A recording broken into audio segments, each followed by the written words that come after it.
Job मेरे लिए एक पिंजरे के समान है, सोच का पिंजरा।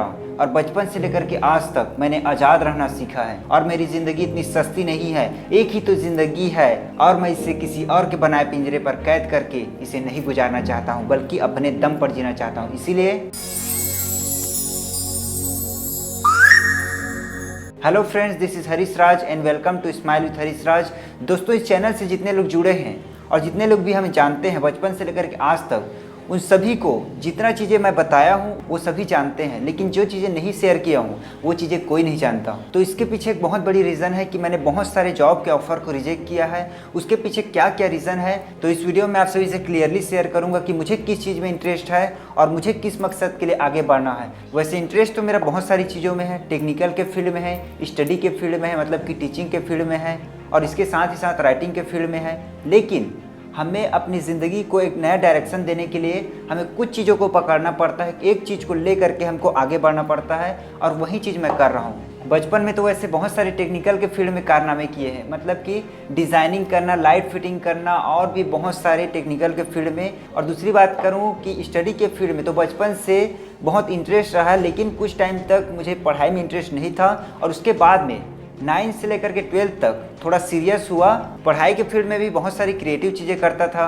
कहने का मतलब ये है कि कोई क्वेश्चन मुझे बहुत ज़्यादा हार्ड लग रहा है, कोई मैथ्स मुझे सॉल्व करने में हार्ड लग रहा है, कोई क्वेश्चन मुझे सॉल्व करने में हार्ड लग रहा है, तो उसको अपने तरीके से, किसी भी तरीके से, क्रिएटिव तरीके से उसको अपने लिए मैं उस चीज़ को इजी बना लेता। इस तरीके से क्रिएटिव माइंड लगाता था, और इसी वजह से 12th में टॉपर बन पाए। और साथ ही साथ मैं बात करूँ राइटिंग के फील्ड में, राइटिंग के फील्ड में भी मैं 12th से बहुत सारी चीज़ें लिखना शुरू कर दिया था, और उसके बाद में लगातार लिख रहा था। तो एक बार आइडिया आया कि मैं मूवी लिखता हूँ। तो एक बार एक कॉन्टेस्ट चल रहा था आमिर खान जी का, तो उनका एक सिनस्तान स्टोरी टेलर कॉन्टेस्ट चल रहा था, जिसमें मैंने पार्टिसिपेट किया था, लेकिन कुछ नहीं हुआ। लेकिन कोशिश किया, क्रिएटिव चीज़ें करने की कोशिश की। लेकिन तब तक ये बात मुझे बिल्कुल समझ में आ गई कि कोई भी चीज़ अगर आप मतलब के लिए करने की कोशिश करोगे, मतलब कि आप उसको पूरे ज़िंदगी के लिए आप उसका साथ नहीं दोगे, तो वो चीज़ें आपके लिए आपका साथ नहीं देगा। और लगातार मैं वही गलती करता था, जिससे कि मुझे ये लगता था कि आगे फ्यूचर में मुझे वर्ल्ड रिकॉर्ड बनाने में हेल्प मिलेगा। इसीलिए मैं जो भी चीज़ें ट्राई करता था वो उसी काम के लिए करता था। लेकिन जो चीज़ें मतलब के लिए करेंगे, सिर्फ अपने मतलब के लिए करते हैं, वो चीज़ें नहीं होता। उस टाइम तक कॉलेज के लगभग 1-1.5 साल बीत चुके थे, मतलब कि सेकेंड ईयर में थे। लेकिन उस टाइम पे मैं जो कुछ भी कर रहा था, जो कुछ भी पढ़ाई कर रहा था, उसके बदौलत जो कुछ भी मुझे आगे फ्यूचर में मिलने वाला था, वो चीज़ मेरे लिए उतना इम्पोर्टेंट नहीं था जितना कि मेरे अंदर से कुछ और आ रहा था। मैं जब 12th में था, फर्स्ट अटेम्प्ट, तो उस टाइम पे जो डिप्रेशन का सिचुएशन फेस किया था, उसकी वजह से मेरे अंदर से कुछ और चीज़ें निकल रहा था। जब मैं किसी स्टूडेंट को सुसाइड करते हुए देखता तो मुझे अपने आप में खालीपन लगता था, और मुझे ये लगता कि जिस कंडीशन से मैंने खुद को बचाया है, उसी कंडीशन में कोई तड़प रहा है, उसी कंडीशन में कोई पड़ा हुआ है और ज़िंदगी से हार मान करके अपने आप को ख़त्म करने के बारे में सोच रहा है, और मैं यहाँ कुछ और चीज़ें करने में भिड़ा हुआ हूँ। तो उस टाइम पे मुझे लगा कि मैं जो काम करने के लिए पढ़ाई कर रहा हूँ वो मेरे लिए उतना इम्पोर्टेंट नहीं है जितना कि मुझे इस काम के लिए करना चाहिए। तब जा कर के मुझे लगा कि मुझे इस काम के लिए आगे आना है, मुझे इस काम के लिए स्टूडेंट के सामने आना है। क्योंकि जैसे जैसे मैं आगे बढ़ता गया, उसके बाद मुझे समझ में आता गया कि हमारी लाइफ से इम्पोर्टेंट और कुछ नहीं है, जीने की ख्वाहिश से बड़ी और कुछ नहीं, तेरी गुजारिश से बड़ी कुछ नहीं, कुदरत का भी हाथ तेरे लिए खुला है, जीना चाहा जिसने जन्नत उसी को मिला है। ये बात मुझे बाद में समझ में आई, और उसके बाद मैंने अपना फोकस अपने वर्ल्ड रिकॉर्ड की ओर किया, जिसको मैं अल्टीमेटली करना चाहता था। मतलब कि यही मेरी ज़िंदगी का मकसद है। अगर मैं